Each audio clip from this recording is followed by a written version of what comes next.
ఎన్నికలు ముగిసిన తర్వాత స్వామివారి దర్శనం కోసం ఈరోజు ఇక్కడికి రావటం జరిగింది.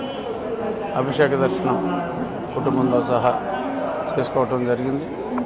గతంలో కూడా నేను ఇప్పుడు నామినేషన్ వేసిన వెంటనే ఆ తర్వాత ఎలక్షన్ అయిన తర్వాత స్వామివారి భక్తుడిగా ఇప్పుడు నేను వారి దర్శనం చేసుకోవటం నాకు అదొక రెగ్యులర్ చర్య.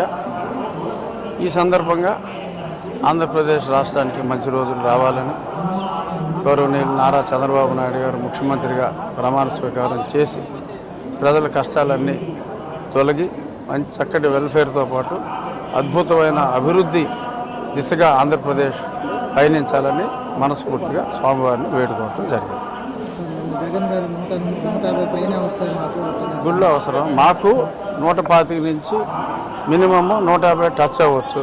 ఉన్నాయి 170 సీట్లు కాబట్టి జగన్కి 25 నుంచి ఒక 40 వరకు రావచ్చు అని నేను ఖచ్చితంగా చెప్పగలను. నా మాట నిజం అవుతుందా, జగన్ మాట నిజం అవుతుందా 4వ తారీఖు మధ్యాహ్నానికి మీకు అర్థమవుతుంది. ఖచ్చితంగా నా మాటే నిజం అవుతుంది. ఎందుకంటే స్వామి సన్నిధిలో నేను చెప్తున్నా, స్వామి సన్నిధిలో అతను చెప్పలేడు. ఎన్నికలు ముగిసిన తర్వాత స్వామివారి దర్శనం కోసం ఈరోజు ఇక్కడికి రావటం జరిగింది. అభిషేక దర్శనం కుటుంబంతో సహా చేసుకోవటం జరిగింది. గతంలో కూడా నేను ఇప్పుడు నామినేషన్ వేసిన వెంటనే ఆ తర్వాత ఎలక్షన్ అయిన తర్వాత స్వామివారి భక్తుడిగా ఇప్పుడు నేను వారి దర్శనం చేసుకోవటం నాకు అదొక రెగ్యులర్ చర్య.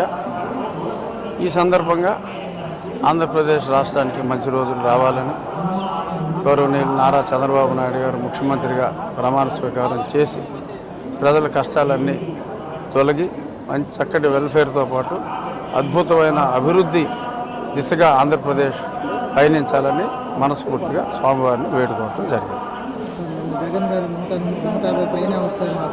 గుళ్ళు అవసరం మాకు 125 నుంచి మినిమమ్ 150 టచ్ అవ్వచ్చు. ఉన్నాయి 170 సీట్లు కాబట్టి జగన్కి 25 నుంచి ఒక 40 వరకు రావచ్చు అని నేను ఖచ్చితంగా చెప్పగలను. నా మాట నిజం అవుతుందా, జగన్ మాట నిజం అవుతుందా 4వ తారీఖు మధ్యాహ్నానికి మీకు అర్థమవుతుంది. ఖచ్చితంగా నా మాటే నిజం అవుతుంది. ఎందుకంటే స్వామి సన్నిధిలో నేను చెప్తున్నా, స్వామి సన్నిధిలో అతను చెప్పలేడు.